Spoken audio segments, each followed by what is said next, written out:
శక్తి ఓ హల్లెలూయా హల్లెలూయా హల్లెలూయా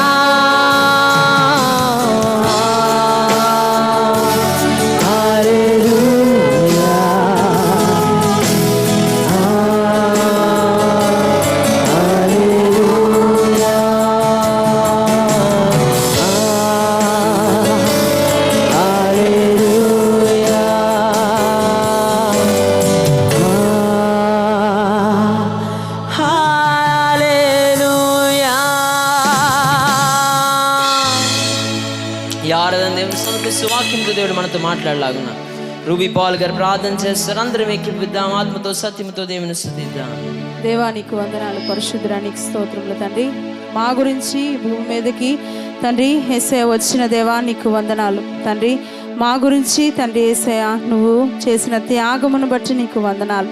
పరిశుద్ధుడా, నువ్వు పరిశుద్ధుడివి, మహోన్నతుడివి, మహాగణుడివి తండ్రి. అయినప్పటికీ తండ్రి మా గురించి నువ్వు తగ్గించుకొని తండ్రి యేసయ్య నువ్వు మా గురించి తండ్రి ప్రతీది వదులుకొని తండ్రి ఈ భూమి మీదకి వచ్చావు తండ్రి. అంతేకాదు కానీ తండ్రి యేసయ్య మా గురించి పాపిగా మార్చబడ్డావు తండ్రి. మాకు విడుదలనివ్వడానికి తండ్రి యేసయ్య నువ్వెన్నో శ్రమలను పొందావు తండ్రి. నీకు వందనాలు పరిశుద్ధుడా తండ్రి. ఈ భూమి మొత్తము నీది, ఈ సర్వము నీదైనప్పటికీ తండ్రి యేసయ్య మా గురించి పశువుల సాలలో తండ్రి యేసయ్య జన్మించిన దేవా నీకు వందనాలు. మా యొక్క హృదయాలలో జన్మించడానికి వచ్చిన దేవా నీకు వందనాలు. సర్వాంతర్యామి తండ్రి యేసయ్య మాకు విడుదలనిచ్చిన దేవా నీకు వందనాలు. మాకు తండ్రి పరలోకమునిచ్చిన దేవా నీకు స్తోత్రములు. పరిశుద్ధుడా నీకు స్తోత్రం. మాకు సంతోషమునిచ్చిన దేవా నీకు వందనాలు. పరిశుద్ధుడా నీకు స్తోత్రములు తండ్రి యేసయ్య. ఈ యొక్క క్రిస్మస్ ఆనందము, సంతోషము తండ్రి యేసయ్య వెదజల్లే కృపను మాకు దయచేస్తున్నావు, నీకు స్తోత్రములు. నీ సత్య సువార్తను ప్రకటించే తండ్రి గొప్ప అనుభవాన్ని, గొప్ప ఆధిక్యతను మా సంఘానికి నువ్వు దయచేస్తున్నందుకు నీకు స్తోత్రములు, వందనాలు. పరిశుద్ధుడా నీకు వందనాలు. వచ్చిన ప్రతి ఒక్కరు తండ్రి నీకు తండ్రి యేసయ్య ఎంతో తండ్రి యేసయ్య హృదయం నిండా ఆనందముతో తండ్రి యేసయ్య వచ్చే కృపను దయచేసినందుకు నీకు వందనాలు, స్తుతులు, స్తోత్రములు. పరిశుద్ధుడా ఈ ఆరాధన నీకు అర్పిస్తున్నామయ్యా. పరిశుద్ధుడా ఆ రోజు తండ్రి యేసయ్య గొల్లలు వచ్చి నిన్ను ఆరాధించారు తండ్రి యేసయ్య, జ్ఞానులు వచ్చి నిన్ను ఆరాధించారు. మేమంతా తండ్రి యేసయ్య బంగారము, సాంబ్రాణి, బోలము అంత తండ్రి విలువైన వస్తువులు మేము తేకపోవచ్చు, కానీ మా హృదయమనే తండ్రి యేసయ్య నీకు అర్పిస్తున్నామయ్యా. తండ్రి మా హృదయాన్ని నువ్వు స్వీకరించండి. మా హృదయంలో ఉన్న తండ్రి ప్రతి ఒక్క తండ్రి ఆరాధనను స్వీకరించమని యేసు పరిశుద్ధ నామములో ఆరాధన అర్పిస్తున్నాము తండ్రి, ఆమేన్. దగ్గరగా చప్పట్లు కొడదాం. అందరూ కూర్చోవలసిందే మనవి.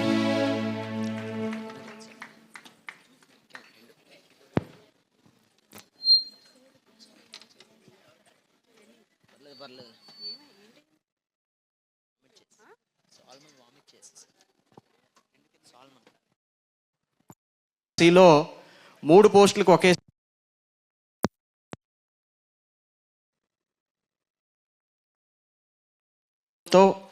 మొత్తానికి దేవుడు మనందరి మొరను ఆలకించాడు. నా జీవితంలో ఇంక నేను సాధించలేను అనుకున్నాను. దాదాపుగా 46-47 సంవత్సరాల వయస్సు, లాస్ట్ అండ్ ఫైనల్ అటెంప్ట్ ఇది.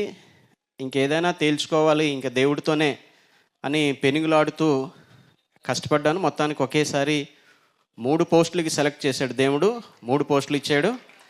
సో దానిని బట్టి దేవాది దేవునికి వందనాలు తెలియజేసుకుంటున్నాను. నా గురించి 24 గంటలు 365 రోజులు ప్రార్థన చేసినటువంటి ఈ సంఘానికి ప్రత్యేకంగా ధన్యవాదాలు తెలియజేసుకున్నాను. మీ అందరికీ నేను రుణపడి ఉంటానని చెప్పేసి పేరు పేరున మీ అందరికీ కూడా నమస్కారాలు తెలియజేసుకుంటున్నాను. దేవుడు దయ వల్లనే మరి ఇది జరిగింది. దేవునికే మహిమ, దేవునికే ఘనత. అయితే మనందరం దేవుని తెలుసుకున్నాం, దేవుణ్ణి నమ్ముకున్నాం. దేవుడు అంటాడు దేవుణ్ణి తెలుసుకోవడం, దేవుణ్ణి నమ్ముకోవడం కాదు, దేవుడిలో స్థిరపడాలి అని చెప్పేసి అంటున్నారు. కాబట్టి దేవుడిలో స్థిరపడితేనే మనం ఆయన చూపించినటువంటి నిత్యరాజ్యం, పరలోక రాజ్యం ఏదైతే ఉందో రాజ్యంలో చేరడానికి అవకాశం ఉంటుంది. పెళ్ళిళ్ళ సమయంలో కానీ, ధనం సమయంలో కానీ అప్పుడప్పుడు మనం పడిపోతూ ఉంటాం. కాబట్టి అట్లా పడిపోకుండా దేవుడిలో స్థిరపడాలి. దేవుడిలో స్థిరపడితేనే కార్యక్రమాలనేవి, అద్భుతాలను మన జీవితంలో చేయడానికి సిద్ధంగా ఉన్నాడు. సో అలా ఎదగాలని మరిన్ని క్రిస్మస్లు ఈ సంఘం ఎంతో ఆనందంగా జరుపుకోవాలని మనస్ఫూర్తిగా కోరుకుంటూ ఈ అవకాశం ఇచ్చినటువంటి మా బావగారైనటువంటి జయరాజు గారికి, అలాగే మా అల్లుడు బెన్నీ ఇమాన్యుయల్కి, తర్వాత ఏమో పాస్టమ్ గారికి, సంఘానికి ప్రత్యేకమైన ధన్యవాదాలు తెలియజేసుకుంటూ ముగిస్తున్నాను. థ్యాంక్ యూ అండి. Thank you very much.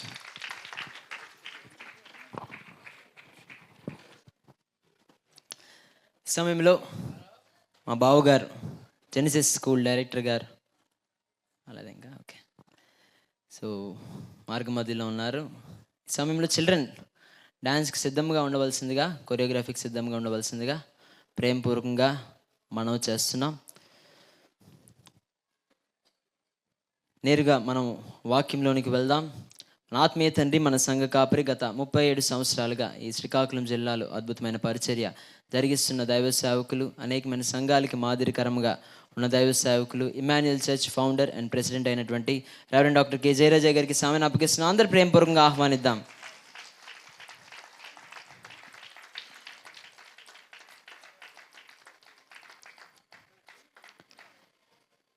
దయచేసి ఆ చైర్స్ని ఇటుపక్క యూత్ వార్ ఈ సైడ్ అంతా వేయాలి. ఇంకా మనకి చాలామంది రాబోతున్నారు కనుక ఇటుపక్క కూడా వేయవలసింది మనం చేస్తాం. అయితే మన మధ్యకి గౌరవ అతిథులు రానే ఉన్నారు. ఈ చైర్స్ పైన హ్యాండ్లెస్ కాదు, హ్యాండ్స్ చైర్తో తీసుకుని రావడానికి రామునికి చెప్పడం జరిగింది. తీసుకుని రావాలని మనం చేస్తున్నాం. అందరి సమాంతా నిశ్శబ్దంగా ఉండాలి.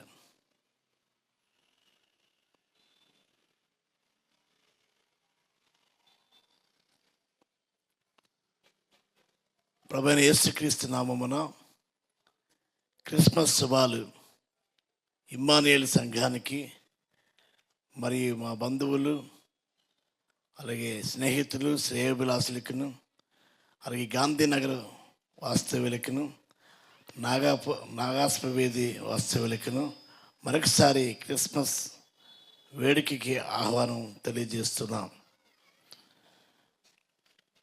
సమయం అతీతమైనది కాబట్టి దేవుని యొక్క వాక్యంలోనికి మనం వెళ్ళబోతున్నాం. క్రిస్మస్ అంటే క్రీస్తుని ఆరాధించుట.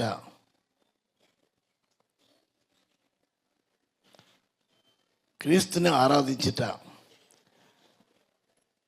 క్రీస్తు, యేసుక్రీస్తు ఈ లోకానికి చారిత్రాత్మకమైన దేవుడు. ప్రపంచమంతా జరిగించుకుంటున్న ఏకైక పండుగ ఏదంటే అది క్రిస్మస్ పండుగ. ఏదో ఒక వర్గానికి, ఒక ప్రాంతానికి, దేశానికి చెందినది కాదు. ఆస్ట్రేలియాలో, అమెరికాలో పుట్టలేదు యేసయ్య. ప్రజలందరి కొరకు ఈ లోకానికి అవతరించాడు. ఇదంతా కూడా ప్రపంచవ్యాప్తంగా జరిగించే పండుగ. గడిచిన రెండు సంవత్సరాలు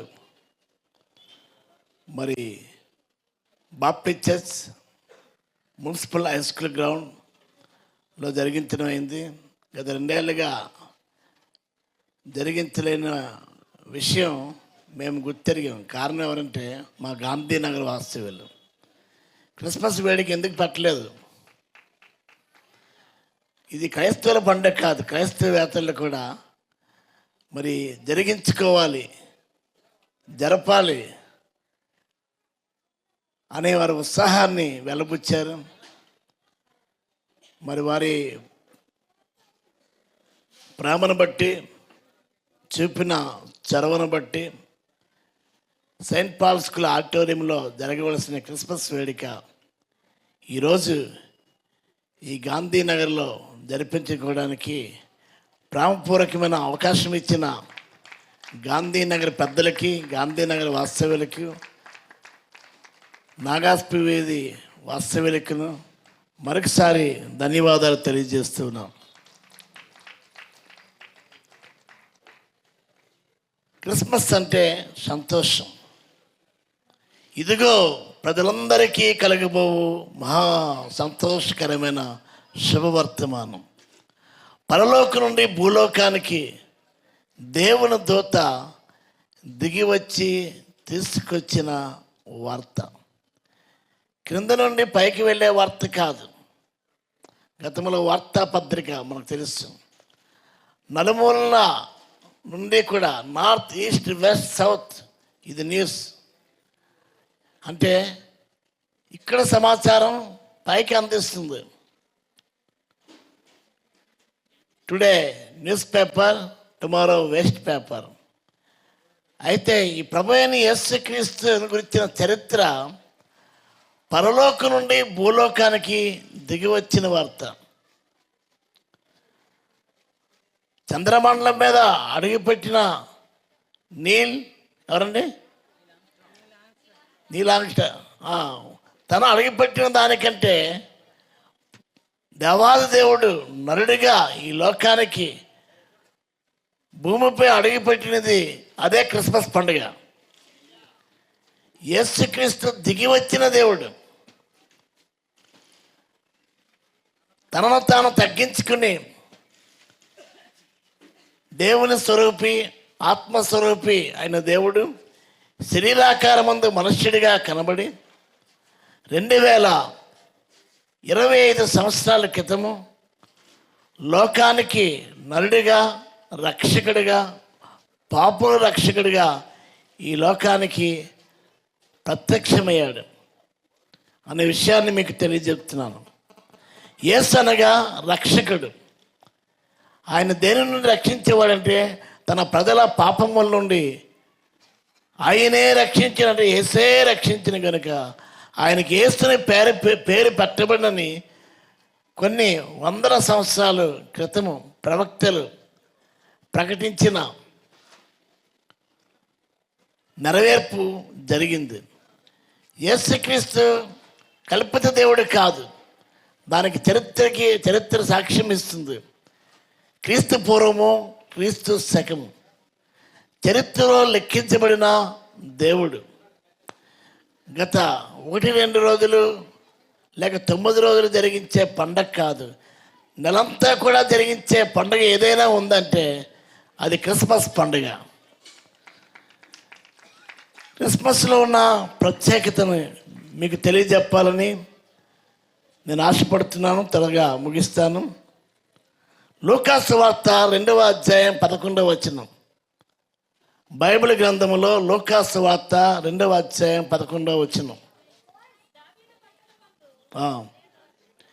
నేడు రక్షకుడు మీ కొరకు పుట్టి ఉన్నాడు, ఈయనే ప్రభు అయిన క్రీస్తు. చాలండి. నేడు రక్షకుడు మీ కొరకు పుట్టి ఉన్నాడు. రాక్షసుడిని రక్షకుడు అంటున్నాం, రక్షకుడిని రాక్షసుడు అంటాం. అయితే స్పష్టంగా చెప్పబడుతున్న గ్రంథం బైబిల్ ఒక గ్రంథం కాదండి, 66 గ్రంథాల సముదాయం. ఏ గ్రంథానికి పరిశుద్ధ గ్రంథం అని పేరు లేదు, కానీ బైబిల్కి మాత్రమే పరిశుద్ధ గ్రంథం అని పేరుంది. ఎందుకంటే ప్రభువైన యేసుక్రీస్తు వారు పరిశుద్ధుడు. మీకు 2వ భాగం చదివి వినిపించాను కదా. పవిత్రుడును, అపవిత్రత లేనివాడు, నిర్దోషి, దోషము లేనివాడు, నిష్కల్మషుడును, కల్మషము లేనివాడు, పాపులలో చేరక ప్రత్యేకముగా ఉన్నవాడు, ప్రత్యేకమైన వాడు, ఆకాశ మండలము కంటే మిక్కిలి హెచ్చైన వాడు. ఆకాశ మండలము కంటే ఆకాశమే కాదండి, ఆకాశములు, మహాకాశములు అనే పరిశుద్ధ గ్రంథమైన బైబిల్లో రాయబడ్డది. ఆకాశము కంటే మిక్కిలి హెచ్చైన వాడు, మిక్కిలి హెచ్చైన వాడు, ఇట్టి ప్రధాన యాజకుడు, ఇట్టి ప్రధాన యాజకుడు, మనకు సరిపోయినవాడు, మనకు సరిపోయినవాడు. ఫుట్ నోట్లో మనకు తగినవాడు. ఆ దేవుడు ఎవరంటే యేసుక్రీస్తు. దయచేసి విషయాన్ని గమనించాలి. దుష్టులను శిక్షించడానికి, శిష్యుని రక్షించడానికి అవతారాలు వచ్చాయి. అయితే యేసుక్రీస్తు ఈ లోకానికి పుట్టడము లేక ప్రత్యక్షం అవ్వడం, వచ్చిన మాట పూర్ణ అంగీకారానికి యోగ్యమైనది. పాపులను రక్షించడానికి యేసుక్రీస్తు ఈ లోకానికి వచ్చాడు. నశించిన దాన్ని వెదకి రక్షించడానికి యేసుక్రీస్తు ఈ లోకానికి వచ్చాడు. పాడైన దాన్ని బాగు చేయడానికి ఈ లోకానికి వచ్చాడు అనే విషయాన్ని జ్ఞాపకం చేస్తున్నాం. పాపుల రక్షకుడు. నేను నీతిమంతుల్ని పిలువ రాలేదు, ఆరోగ్యవంతుడికి వైద్యుడు ఎందుకు, రోగికే కదా వైద్యుడు అని యేసుక్రీస్తు వారు పాపుల రక్షకుడిగా, రోగుల వైద్యుడిగా, అపవాద క్రియలను లయపరచడానికి, దుష్టశక్తిని లయపరచడానికి మనుష్య కుమారుగా ఆత్మస్వరూపమైన దేవుడు, ఆది సంభూతుడైన దేవుడు 2025 సంవత్సరాల క్రితం శరీరధారిగా వచ్చిన అని మాట 2025 సంవత్సరాల క్రితం దేవుడు కాదు, కానీ ఆయన పూర్వమునందు ఉన్న దేవుడు. ఆయన ఆత్మగా ఉన్నాడు. దయచేసి ఈ విషయాన్ని గమనించవలసిందిగా మనవి చేస్తున్నాం. కనుక ఈ సమయం ముందు ఒక్కసారి పాపుల రక్షకుడు, పాపం లేక తప్పు, పరిశుద్ధ గ్రంథమైన బైబిల్ చెప్తుంది ఆజ్ఞ అతిక్రమే పాపం. వద్దన్నది చేయడమే పాపం. విశ్వాస మూలము కానిది పాపం. నమ్మవలసింది నమ్మకపోవడం, నమ్మకూడనిది నమ్మడం కూడా పాపం. మూర్ఖుని యోచన పాపం.